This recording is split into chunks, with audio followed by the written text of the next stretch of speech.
Viral istri policy tiba-tiba berubah menjadi kepala anjing, apa yang sebenarnya terjadi? Assalamualaikum warahmatullahi wabarakatuh.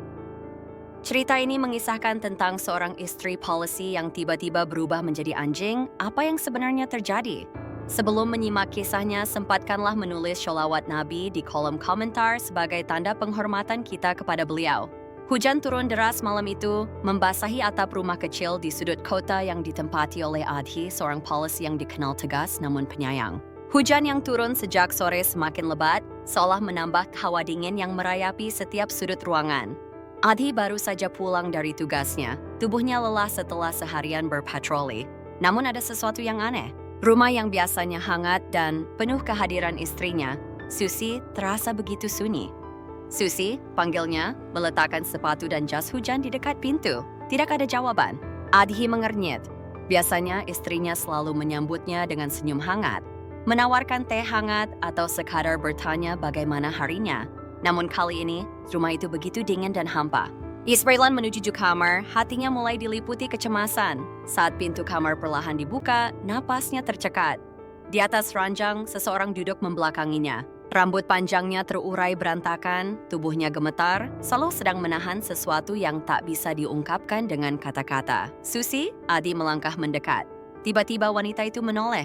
Adi tersentak mundur begitu melihat wajahnya. Itu bukan wajah Sari, itu bukan wajah manusia. Wajah yang seharusnya halus dan cantik ini telah berubah menjadi kepala seekor anjing hitam besar. Mata merah menyala menatapnya dengan pandangan yang penuh ketakutan dan kesakitan. Giginya tajam, moncongnya panjang, dan air liur menetes dari ujung bibirnya. Ya Allah, Adi terhuyung ke belakang, punggungnya membentur dinding, tangannya bergetar, tubuhnya terasa beku. Mas, suara itu keluar dari tenggorokan anjing itu, tetapi masih terdengar seperti suara Sari. Suara yang serak, seolah tercekik di dalam tubuh yang bukan miliknya. Adhi tidak tahu harus berbuat apa. Otaknya menolak menerima kenyataan yang ada di hadapannya. Apa yang terjadi? Susi, apa yang terjadi padamu? Suaranya hampir berbisik. Susi hanya menunduk, tangannya yang masih seperti manusia menggenggam wajahnya yang kini bukan lagi miliknya. Aku tidak tahu. Mas, aku tidur seperti biasa tadi malam, tapi saat bangun wajahku sudah seperti ini. Adhi mencoba menarik nafas panjang, tapi udara terasa begitu berat. Ia berjalan perlahan mendekati istrinya, mengabaikan rasa takut yang mencengkeram dirinya. Aku pasti sedang bermimpi. Adi mencubit lengannya sendiri, tapi rasa sakit yang nyata memberitahunya bahwa semua ini benar-benar terjadi. Ia duduk di samping Susi, matanya masih belum bisa lepas dari wajah istrinya yang telah berubah menjadi makhluk yang tidak seharusnya ada di dunia nyata. Apa kau merasa sakit? Tanyanya pelan. Susi mengangguk, air matanya menetes di pipinya yang kini ditutupi bulu hitam pekat. Setiap kali aku menyentuh wajahku, aku merasa seperti ada sesuatu yang merobek-robek tubuhku dari dalam. Adi meremas rambutnya. Otaknya mencoba mencari penjelasan logis atas semua ini. Apakah ini penyakit langka? Sebuah eksperimen gila? Atau sesuatu yang lebih gelap? Apakah kau ingat sesuatu sebelum ini terjadi? Susi menggigit bibirnya, tangannya mengepal di atas pahanya. Aku merasa seperti pernah bertemu seseorang yang menatapku dengan tatapan aneh. Adi menatap istrinya dengan penuh kebingungan. Siapa? Susi menutup matanya, mencoba mengingat. Namun sebelum ia bisa mengucapkan sesuatu, tiba-tiba tubuhnya mulai kejang. Susi? Adhi berusaha menahannya, tetapi tubuh istrinya mulai bergetar hebat. Terdengar suara retakan dari tulang-tulangnya.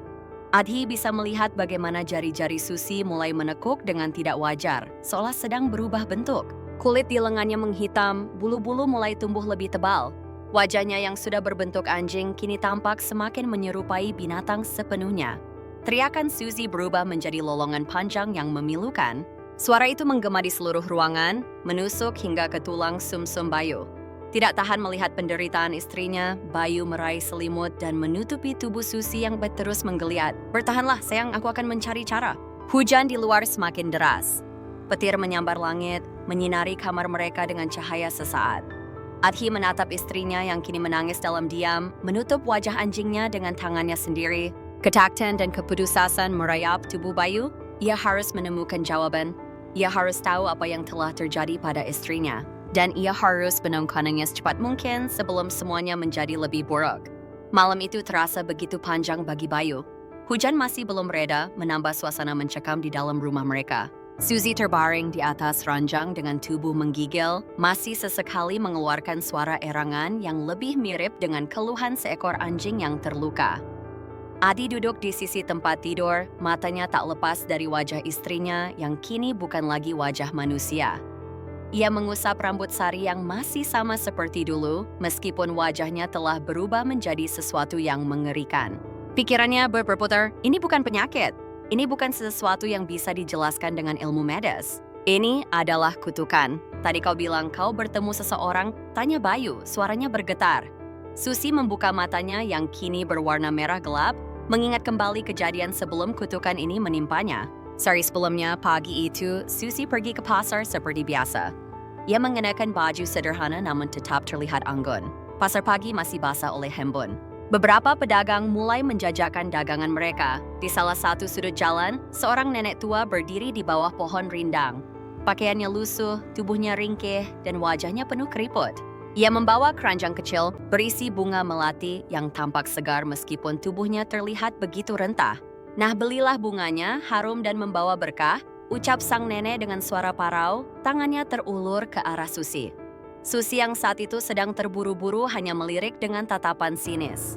Bunga ini untuk apa? Buat sesajen, katanya sambil terkekeh kecil. Nenek itu tersenyum tipis meskipun matanya menyimpan kesedihan. Bunga ini untuk keberkahan, nah, untuk membawa ketenangan dalam rumah tangga. Susi mendengus, merasa tidak tertarik. Aku tidak butuh bunga untuk itu. Kalau butuh ketenangan, cukup doa. Lagi pula, siapa yang mau beli bunga dari nenek tua seperti ini, katanya dengan nada meremehkan. Beberapa orang di sekitar melirik mereka. Ada yang merasa tidak nyaman dengan kata-kata Susi, tapi tak ada yang berani menegurnya. Sang nenek masih tetap berdiri di tempatnya. Setiap orang butuh keberkahan. Nah, jangan menolak dengan angkuh. Susi mulai kesal. Sudah, jangan mengganggu orang. Pergilah, katanya sambil menepis tangan nenek itu. Karena dorongan kecil dari Susi, nenek itu hampir kehilangan keseimbangannya. Ia terhuyung ke belakang, tapi berhasil menopang tubuhnya dengan tongkat kayu tua yang ia bawa. Orang-orang yang melihat kejadian itu hanya diam, tak ada yang berani bicara. Susi melangkah pergi tanpa menoleh ke belakang, menganggap kejadian itu sepele. Namun sebelum ia benar-benar menjauh, ia mendengar suara nenek itu yang lirih namun menusuk ke dalam hati. Akan tiba waktunya kau tahu bagaimana rasanya dihina dan ditakuti. Akan tiba saatnya kau menjadi makhluk yang bahkan tak sanggup melihat bayangannya sendiri. Suzy hanya mendengus. Dasar orang tua aneh. Gumamnya lalu pergi meninggalkan nenek itu tanpa sedikit pun merasa bersalah. Kembali ke malam ini, Adi mendengarkan cerita istrinya dengan rahang mengeras. Dadanya terasa sesak. Susi, suaranya terdengar berat. Kenapa kau begitu kasar kepada nenek itu? Susi menundukkan kepalanya. Air matanya menetes di pipi yang kini berbulu kasar. Aku tidak tahu. Masih aku pikir itu hanya nenek tua biasa. Aku tidak menganggapnya serius. Adi menarik napas dalam-dalam. Kau sadar apa yang sudah kau lakukan? Kau telah menzalimi seseorang yang tidak berdaya dan sekarang kutukannya menimpamu. Susi terisak menggenggam tangan suaminya dengan erat. Aku tidak tahu harus bagaimana. Aku menyesal, Mas, aku sungguh menyesal. Adi memejamkan mata. Keputusan harus diambil, kita harus mencari bantuan, katanya akhirnya. Kita harus menemukan cara untuk menghapus kutukan ini. Susi sawadi kepsas mengangguk lemah, hatinya dipenuhi ketakutan.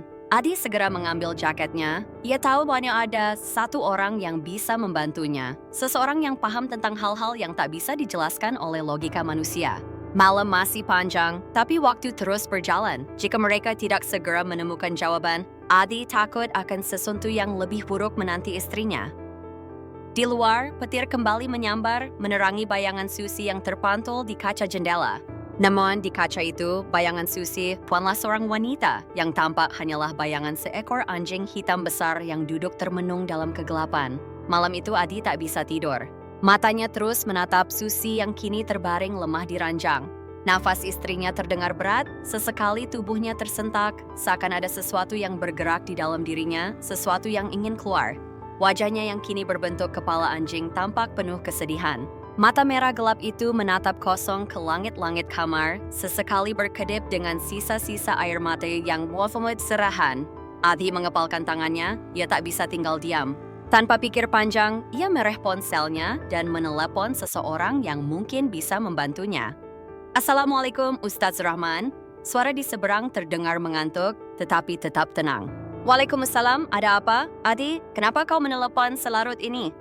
Adi menatap istrinya dengan mata yang penuh keputusasaan. Ia mengambil nafas dalam-dalam sebelum berkata, saya butuh bantuan Ustaz. Ini darurat. Sesuatu yang di luar nalar telah terjadi pada istri saya. Hening sejenak di seberang, lalu suara lembut itu kembali terdengar, datanglah kemari. Tanpa ragu, Adi segera membungkus tubuh Sari dengan selimut. Ia memapa istrinya yang kini terlalu lemah untuk berdiri sendiri, kemudian membawanya ke dalam mobil. Saat menyalakan mesin, ia sempat melihat ke kaca spion dan hatinya kembali bergetar. Bayangan istrinya yang duduk di kursi penumpang tidak terlihat seperti manusia. Yang ada hanyalah siluet seekor anjing hitam besar yang menatapnya dengan mata merah menyala. Adhi baik-baik, segera membuang pastuin konit dan melajukan mobil ke rumah Ustaz Rahman. Ustaz Rahman telah menunggu di teras rumahnya ketika mobil Adi berhenti di halaman. Meskipun malam telah larut, pria parubaya itu tampak waspada, dengan sorban putih melilit kepalanya dan tasbih di tangannya. Begitu Adhi membuka pintu mobil, Ustaz Rahman mengernyit saat melihat sosok Sari. Namun, ia tidak menunjukkan rasa takut sedikit pun. Turunkan dia. Masuklah, katanya dengan suara tenang. Dengan hati-hati, Adi memapah istrinya masuk ke dalam rumah Ustaz. Ruangan itu penuh dengan aroma kayu gaharu yang terbakar, memberi kesan damai meskipun situasi yang mereka hadapi sangat mencekam.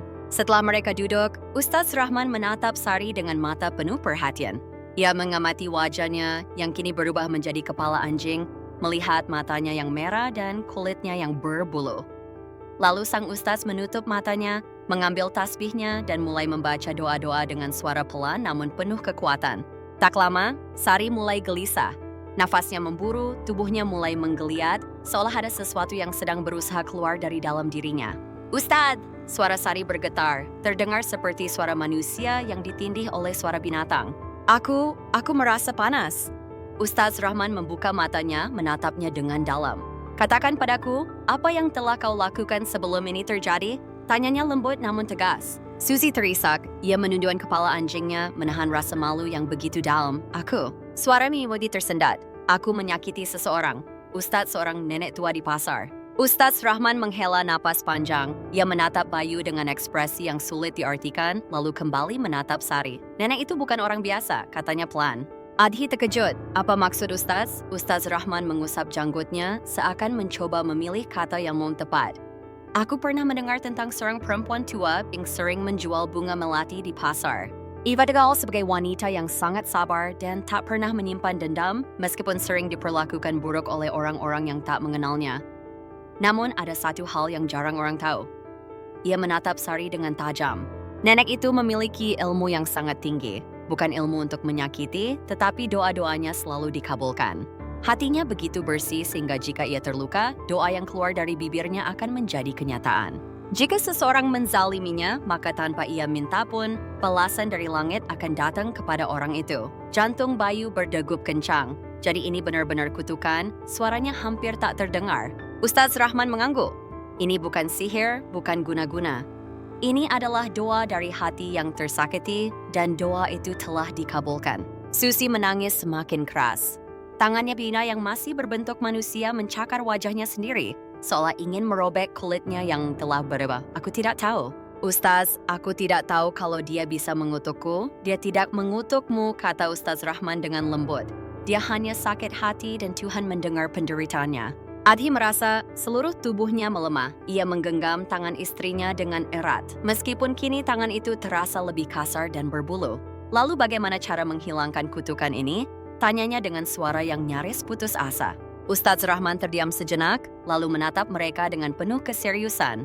Hanya ada satu cara, katanya akhirnya. Adhi dan Susi menunggu dengan napas tertahan. Kalian harus mencari makam nenek itu, karena saya dapat kabar kalau nenek itu sudah meninggal, lanjut Ustaz Rahman. Kalian harus meminta maaf di sana dan berdoa dengan sepenuh hati. Jika hatinya telah tenang di alam sana, maka kutukan ini mungkin akan berakhir. Adhi mengangguk mantap. Baik Ustaz, kami akan melakukannya. Namun, sebelum mereka sempat berdiri, tiba-tiba Susi kembali menggeliat kesakitan. Ia mencengkeram dadanya, lalu terjatuh ke lantai. Mas, tolong aku, teriaknya dengan suara parau. Adhi berlutut, mencoba menenangkan istrinya. Tapi kali ini, tubuh Susi berubah lebih cepat. Tulang-tulangnya mulai berderak keras. Tangannya mengejang, jarinya mengecil, kukunya tumbuh lebih panjang.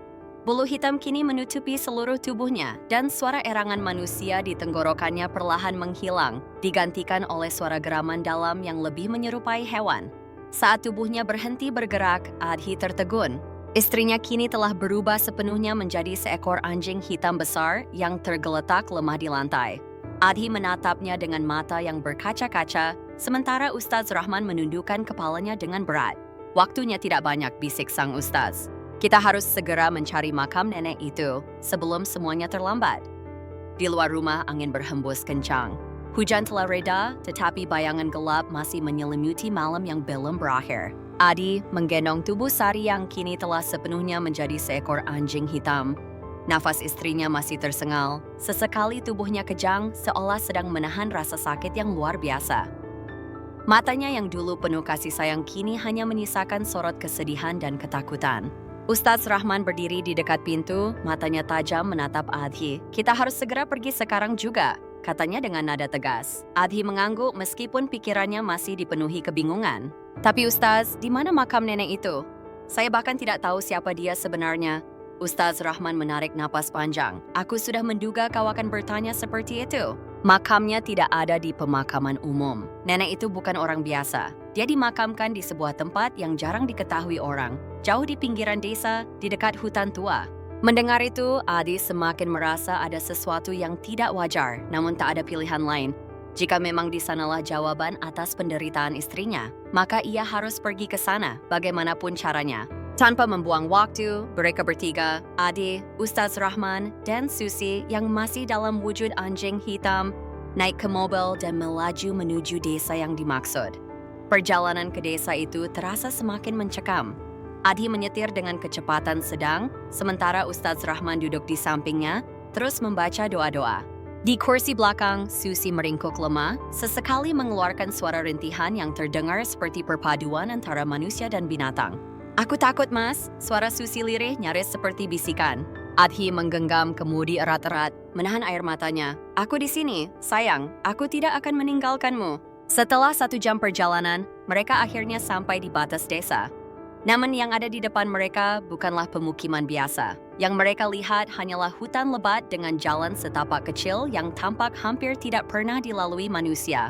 Kita harus berjalan kaki dari sini, kata Ustaz Rahman. Tanpa ragu, Adhi menggendong tubuh Susi dan mengikuti sang ustaz yang sudah melangkah lebih dulu ke dalam hutan. Semakin dalam mereka masuk, udara terasa semakin berat. Pohon-pohon tinggi menjulang, ranting-rantingnya melilit seperti tangan yang mencoba meraih siapapun yang melintas. Angin berhembus dingin, membawa bisikan samar yang entah berasal dari mana. Adhi menelan ludah. Iakah orang yang mudah takut? Tapi ada sesuatu di tempat ini, apa membuat bulu kuduknya berdiri. Apa tempat ini benar-benar hanya hutan biasa? Ustaz, tanyanya pelan. Ustaz Rahman tidak langsung menjawab. Ia terus berjalan hingga akhirnya mereka di sebuah area yang lebih terbuka. Di sana berdiri sebuah makam tua yang tampak sederhana. Batu nisannya berlumut, seakan telah bertahun-tahun tidak tersentuh manusia. Di sekelilingnya bunga melati liar tumbuh subur, memenuhi udara dengan aroma khas yang menusuk hidung. Inilah makamnya, kata Ustaz Rahman dengan suara penuh kehormatan. Inilah tempat peristirahatan terakhir nenek yang kau sakiti, Susi. Adhi meletakkan tubuh istrinya di tanah. Susi berusaha bangkit, meskipun seluruh tubuhnya gemetar.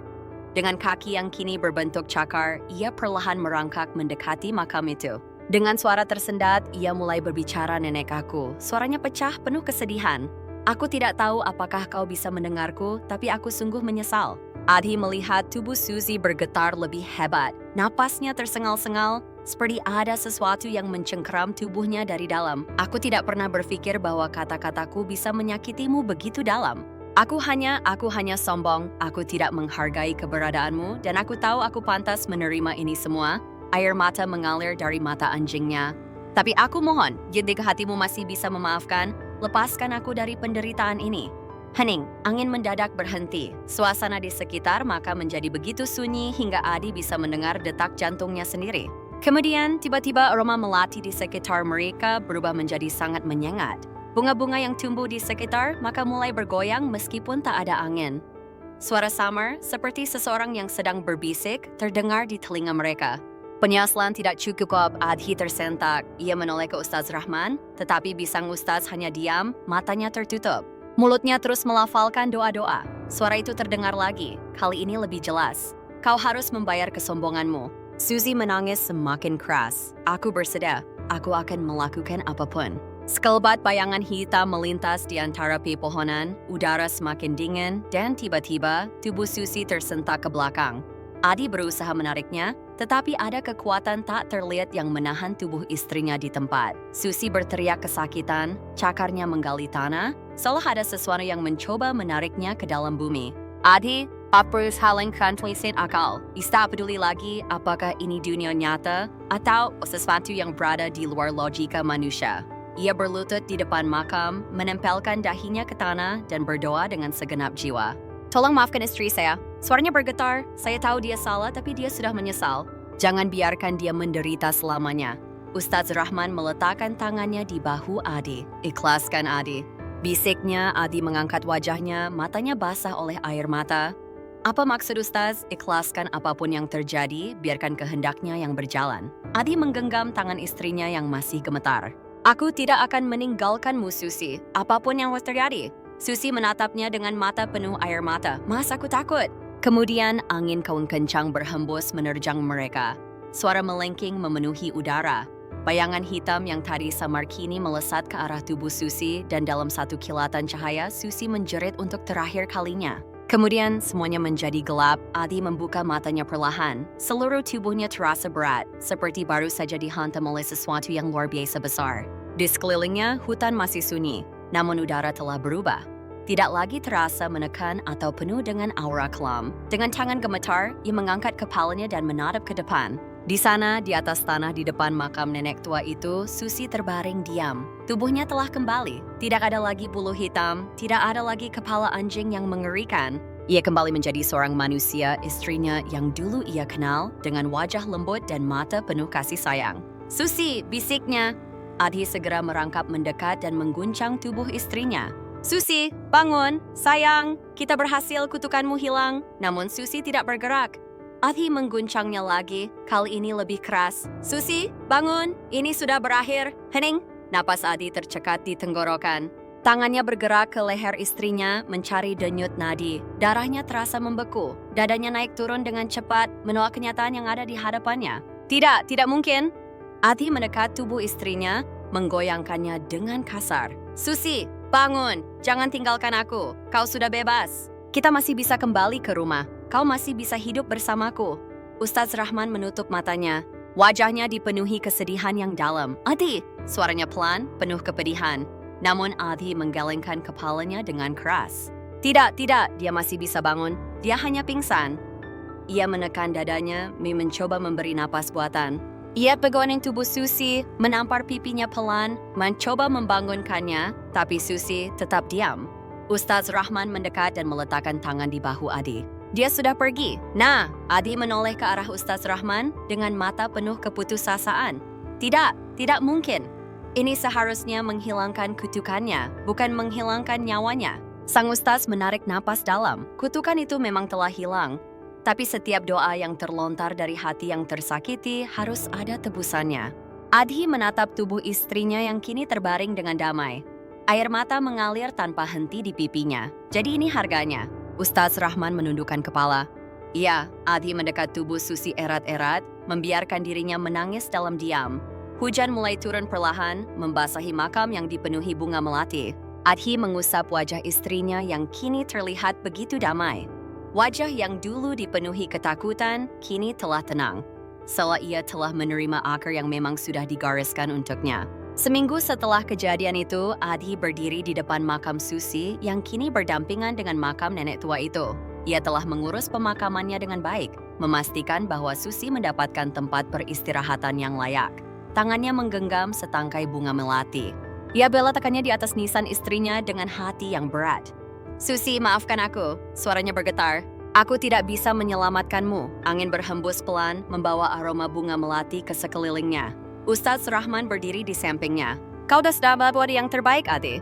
Adi menundukkan kepalanya, menahan air mata yang hampir jatuh. tapi aku tetap kehilangan dia. Ustadz Rahman menepuk pundaknya dengan lembut. Setiap perbuatan memiliki konsekuensinya. Susi telah membayar kesalahannya dengan harga yang paling tinggi. Dan sekarang, dia telah bebas dari penderitaan. Athi mengangguk pelan. Ia menatap langit yang mulai cerah, seolah berharap bisa melihat senyuman istrinya di sana. Ia tahu penyesalan ini akan terus menghantuinya. Namun ia juga tahu satu hal, cinta mereka akan tetap abadi. Demikianlah kisahnya, kurang lebihnya mohon maaf. Jangan lupa subscribe, like, dan tulis sholawat Nabi.